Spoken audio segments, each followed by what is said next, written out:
Okay, so the reason why you'll notice these names are a little weird, I have something that I do is I add a prefix, a two-letter or two-character prefix to the name, and then I make the name quite descriptive.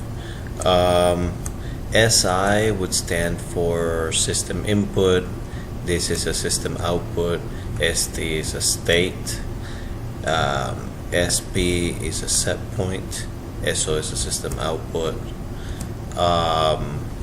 So I do this so that I can later group my points in a certain way in StructureWare, and they become easy for me to find and work with. And that's the reason why those two characters show up in front of every name. So let's unpack also a little bit here what's going on. This is a occupancy state. It's gonna have it's an enumeration basically, where 1, because everything starts on 1 in StructureWare, and I like to keep things standardized. So since arrays start with 1, my enumerations also start with a 1. So 1 would be unoccupied, 2 would be occupied, and 3 would be warm up in my enumeration for occupancy. So this is saying if the occupancy state is not occupied, then time to warm up is going to be the difference in minutes between the current date and time and the time to next, or the next transition time, which is basically how long. This is actually coming from a property, from a schedule in StructureWare, and this property is basically indicating the time that it's left before we transition into the next state, or when is the next state going to transition. And if we're not occupied, then we must be unoccupied. Hence, the next time to transition into something is we're going to transition to occupied. So else our time to warm up is going to be 0 basically.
Okay, so let's go ahead and unpack this whole thing now.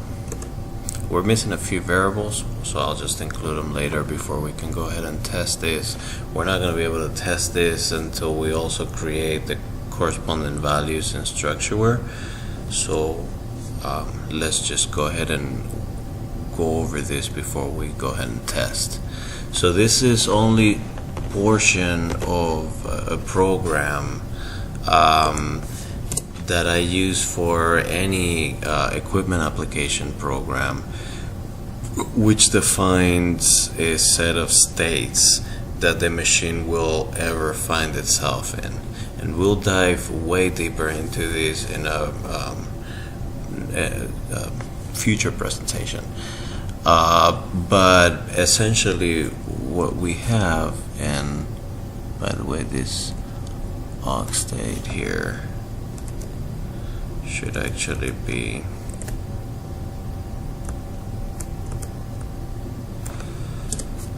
a output.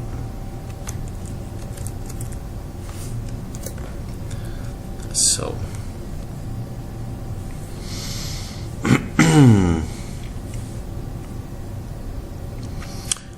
what is happening here is we have states. This occupancy state is being actually created here.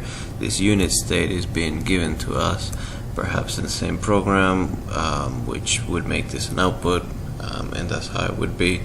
But for now, let's say that maybe there's another program providing this to us. This unit state is going to be, the unit is going to be off at 1. It's going to be in summer mode at 2, and it's going to be in winter mode at 3. And this is going to be based off the outside air temperature and a changeover set point. The next thing that we talked about this already. Obviously, if we're in occupied, we don't want to show that our time to warm up is 500 minutes because it doesn't make any sense. We're in occupied, right? So we want to show is 0 for the time to warm up while we're in occupied, and then once we go into an occupied, then we go ahead and give time to warm up a value that we'll calculate.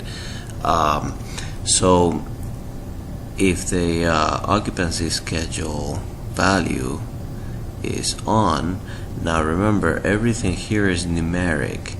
Even if we set things as Boolean here, the program doesn't really care about that. It sees everything as a numeric. So you could call this a 1, or you could set it to on. You could do this as well, set to. Personally, I do not care for that. I think it just makes life more complicated. There are more keywords to learn, and I know that if I mess up the order of the words or something like that, or I write it the wrong way, I'm just gonna screw up. So I keep it simple, equal, and 1, done. So the fan demand is basically something that happens when there's a demand for a fan. We could have the schedule have the demand for the fan, or we could have a temperature in the space going below the unoccupied set point, also called the fan, to come on in order to be able to heat or cool. So aux state 2 means we're in occupied, so we set that as well, so that this occupancy state now can be passed from this program over to other programs that will use it. And so if something ever changes in how you come up with this aux state, you don't have to go to every single program that uses it and also defines it, because you define it somewhere and then you send all the other programs enumerations.